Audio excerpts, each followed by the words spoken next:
سلام دوستای عزیزم، حالتون چطوره؟ امیدوارم روز خوبی رو شروع کرده باشید. اوضاع بر وفق مرادتون باشه. امیدوارم که با ماندالا بافی خیلی بهتون خوش بگذره. مدلایی که گذاشتیم، آموزشایی که دادیم مورد پسندتون واقع شده باشه. امروز برای آموزش ماندالا گندمزار اومدم خدمتتون. ماندالای بسیار زیبایی و البته خیلی پرکار و با هر نخی میتونید این ماندالا رو ببافید. نخهای ابریشم، انواع مرسریزه و مکرومه. آموزشم رو که من طبق معمول با نخ مکرومه تک سوزنه و قلاب 2.5 دارم آموزش رو انجام میدم، ولی برای نخ مرسریزه اگه میخوایم ببافید برای احتیاط، من چون خودم دفعه اولیه که دارم این ماندالا رو بافتم، حدوداً 2.5 تا 3 کلاف نخ 100 گرمی میبره. بازم بسته به فرم بافت هر شخصی هستش. بعضیا شلتر میبافن که این باعث میشه مقدار نخ بیشتری استفاده بکنن و ماندالاشون بزرگتر بشه. بعضیا یه مقدار سفت‌تر میبافن و ماندالا کوچکتر میشه و نخ کمتری استفاده میشه.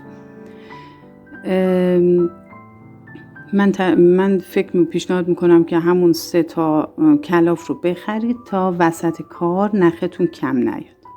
نخهای ابریشم هم که ظرافت خیلی زیادی داره و البته یه ذره کار باهاش سخت تره چون سر میخوره.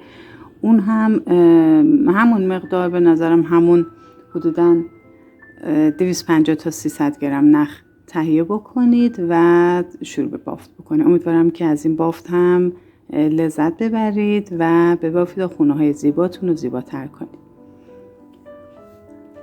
بافتمون رو شروع میکنیم.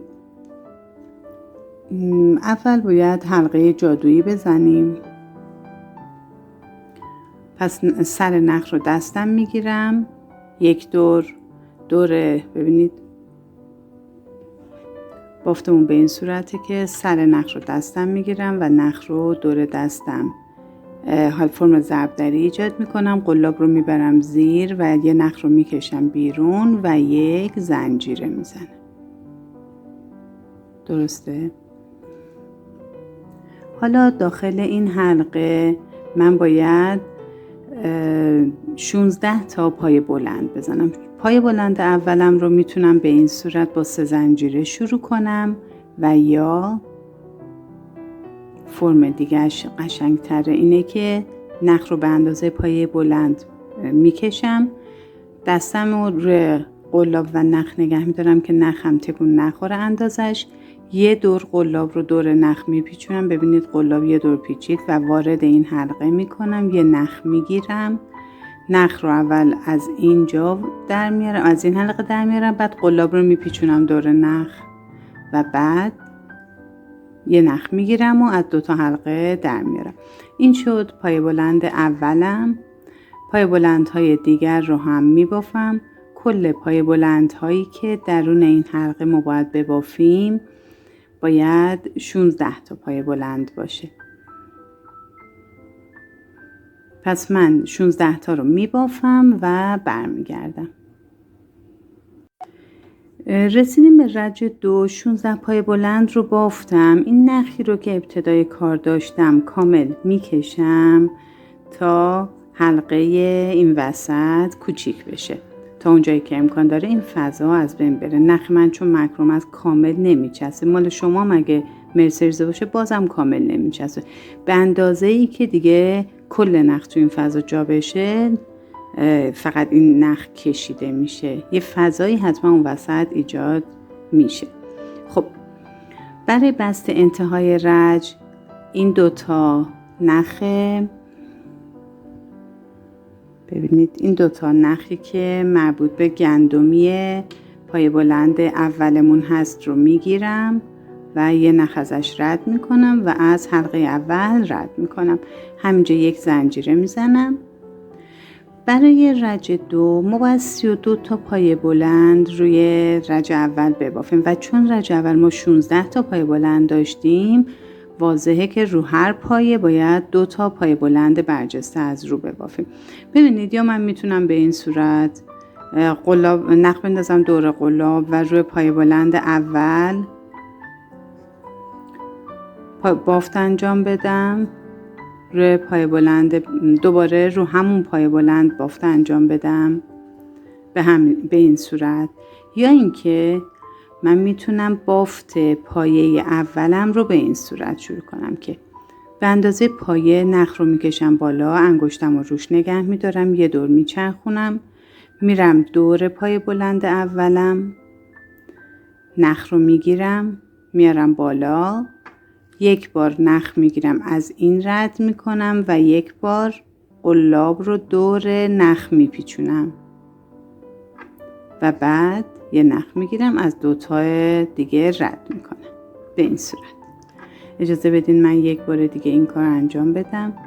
نخ رو به اندازه پای بلند دراز میکنم، انگشتم رو روش میذارم، قلاب رو یه دور نخ میچرخونم، میبرم داخل پای بلند اولم، نخ میگیرم میارم بیرون، یه نخ میگیرم از این اولی رد میکنم، بعد قلاب رو با همون نخ میپیچونم و بعد یه نخ میگیرم از این دوتا رد میکنم.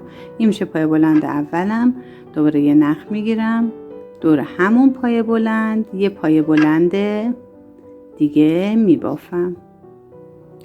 پس روی پای بلند اولم من دوتا پای بلند بافتم، میرم دور پای بلند بعدیم بازم دوتا پای بلند میبافم.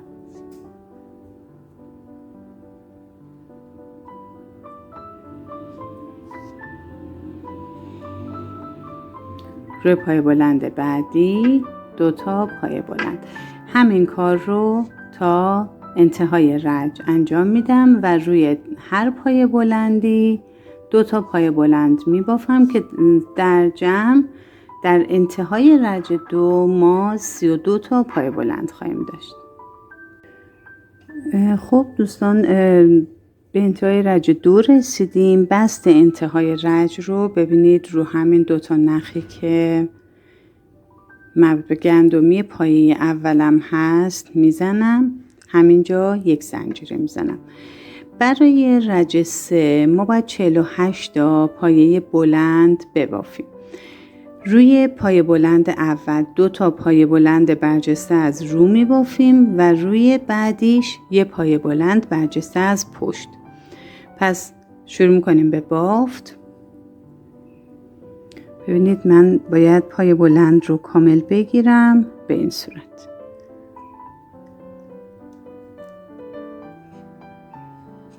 پای بلند اول برجسته از رو همون قسمت، پای بلند دوم برجسته از رو و روی این پای بلند باید پای بلند برجسته از پشت ببافم.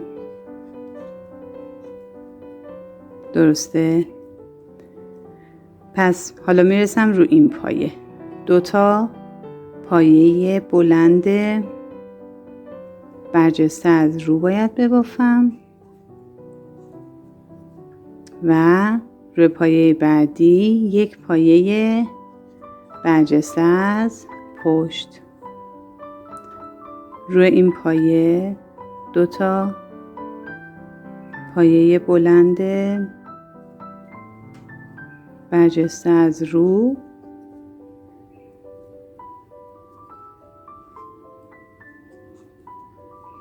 و روی بعدی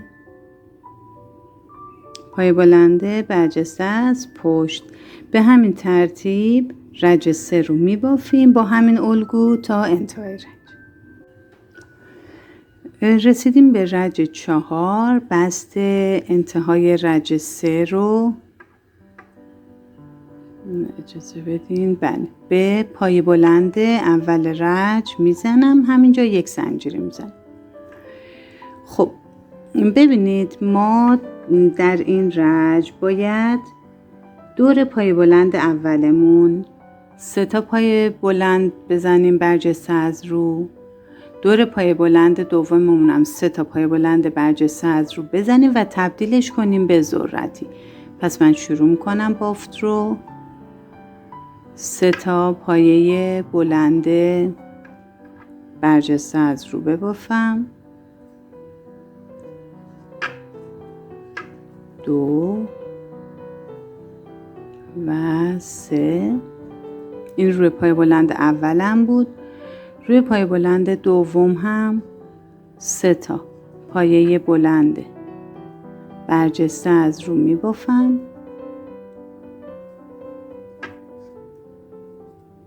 و این 6 تا رو تبدیل می کنم به ذرتی.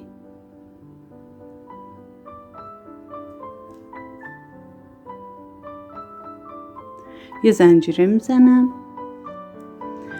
پای بلند برجسته از پشت رو که تو رج قبل داشتیم دورش پای بلند برجسته از رو باید ببافم. پس میگیرمش و پایه بلند برجسته از رو میبافم. به این صورت شد یه ذرتی و یه پای بلند برجسته از رو.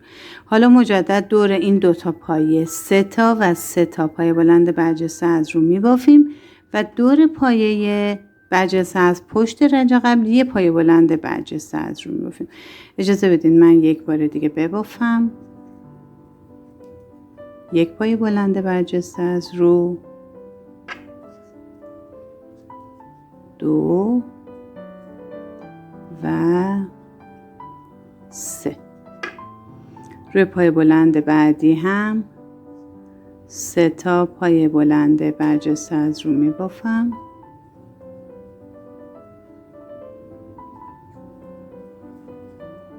اینم 3مین پایه و 6 تا پایه رو با هم دیگه به ذرتی تبدیل میکنم. یک زنجیره میزنم و روی پای بلند برجسته از پشت یه پای بلند برجسته از رو توی این رج میبافم. به این صورت میشه. تا انتهای رج 4 با همین الگو پیش میریم. خب رسیدیم به انتهای رج 4. بست انتهای رج رو به صورت رو این قسمت به صورت پایه کوتاه میزن. ما توی رج 5 باید پایه های ادغام ببافیم و حد فاصلشون 4 تا زنجیره. ببینید پای بلندی که آخر کار بافته بودم دورش یک پای بلند برجسته از رو نیمه می بافم. یه مرحله کور میکنم، یه مرحله نگه میدارم. حد فاصله بین پایه بلند و ذرتی رو یه پای بلند نیمه، دور ذرتی مجدد یه پای بلند نیمه دیگه، حد فاصله ذرتی و پای بلند بعدی رو یه پای بلند نیمه و دور پای بلند رو یه پای بلند نیمه می بافم. ببینید 6 تا نخ روی قلاب همشو با هم یکی می کنم. 4 تا زنجیره می زنم و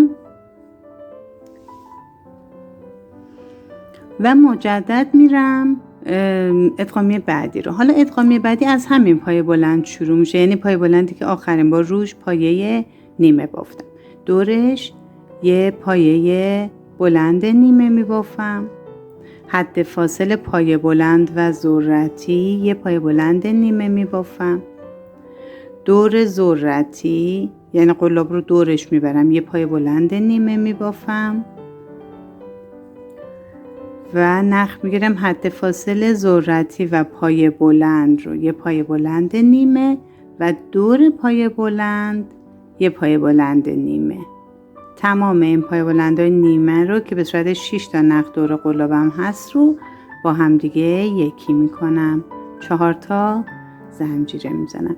پس رج 5 به همین ترتیب پیش میریم با پایه های ادغام و 4 زنجیر. انتهای رج 5 هستیم. بست انتهای رج رو به گندمی ادغام میزنم. همینجا یک زنجیره میزنم. ببینید برای این رج ما باید گلبرگ بسازیم. گلبرگمون به این صورته که نگاه کنیم ما اینجا 3 تا پایه داریم تو 3 ردیف مختلف. یه دونه این پایه است، یه دونه پایه پایین ترشه و یه دونه این پایه پایینی.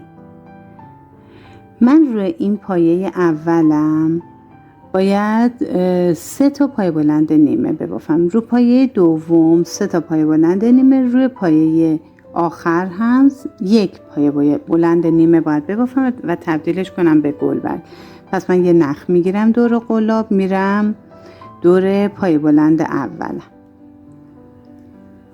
ببینید به این صورت بچرخونید، نگاه کنید کاملا مشخصه پایه ها. یه دونه اینه، یه دونه این پایه است و یه دونه این پایه.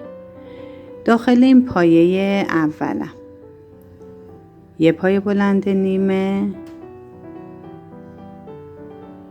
2 و 3 پایه بلند نیمه رو میبافم. نخ میگیرم میرم توی پایه دوم، یه پایه بلند نیمه، دومین و 3 پایه بلند نیمه رو میبافم و میرم روی پایه پایین تر 1 پایه بلند نیمه میبافم. اینجا یکی از پایه ها رو ببینید در جمع باید 8 تا نخ، درسته 8 تا نخ دور قلاب هستش. ترتیب کور کردنشون به این صورته که اولی رو تکی کور میکنم، بعدی ها رو 2 تا 2 تا کور میکنم به این صورت.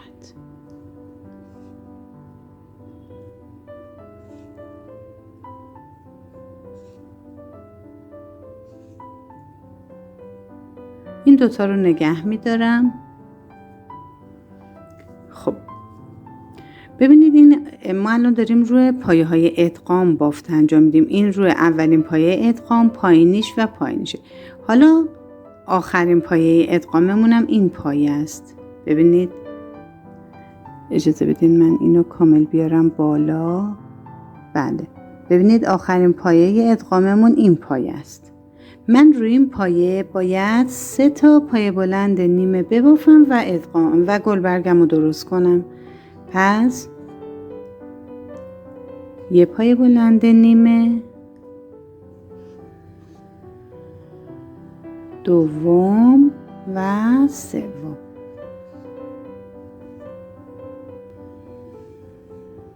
خب ترتیب کور کردن اینم به این صورت 5 تا نخ دور قلاب میمونه. اولی رو تک، بعدی رو 2 تایی و یه 2 تایی دیگه.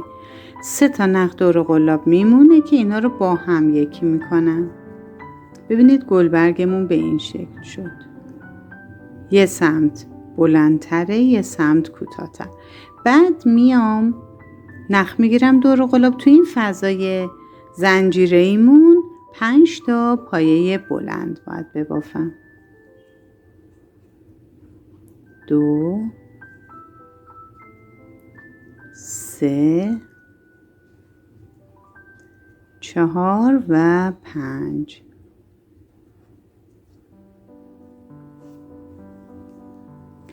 مجدد میام سراغ ادغامم. ببینید ادغاممو به این صورت بافتم و تا میکنم تا پایه ها رو بتونم راحت ببینم و البته بافتم و راحت انجام بدم. این پایه بلند اول ادغاممه، این پایه پایین ترشه و یه پایه دیگه هم پایین ترش قرار گرفته.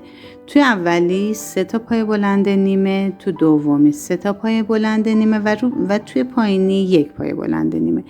ترتیب کور کردنش هم که دقیقاً مثل همین فیلمی که این قسمت براتون گرفتم انجام میدیم و بعد روی ادغامی ببینید پایه آخر ادغام این پایه است که ما روش داخلش باید 3 تا پایه بلند نیمه ببافیم و به همون ترتیبی که خدمتون گفتم کورش بکنیم و بعد میریم توی این فضای زنجیره که پایه بلند 5 تا پایه بلند میبافیم و مجدد میریم رو گلبرگ بعدی. پس ببافید تا انتهای رج 6. رسیدیم به انتهای رج 6. بست انتهای رج رو به گندمی ابتدای رج میزنیم. همینجوری یک زنجیره میزنم. خب برای رج 7 ما باید دور پایه ادغاممون 2 تا پایه بلند برجسته از رو ببافیم. پس دورشو میگیرم، 1 پایه بلند برجسته از رو و پایه بلند دوم. بعد دور این 5 تا پایه‌ای که داشتم هر کدوم 1 پایه بلند برجسته از رو باید ببافم. یعنی الگوی رج 7 همین هستش. روی 5 تا پایه های بلند برجسته از رو میبافم و دور ادغام 2 تا پایه بلند برجسته از رو میبافم. اینم 5مین پایم و دور ادغام 2 تا پایه بلند برجسته از رو میبافم. ببینید به این شکل میشه. مجدد روی 5 تا پایه هر کدوم 1 پایه بلند برجسته از رو و دور ادغام 2 تا پایه بلند برجسته از رو تا انتهای رج 7 به همین شکل پیش میریم.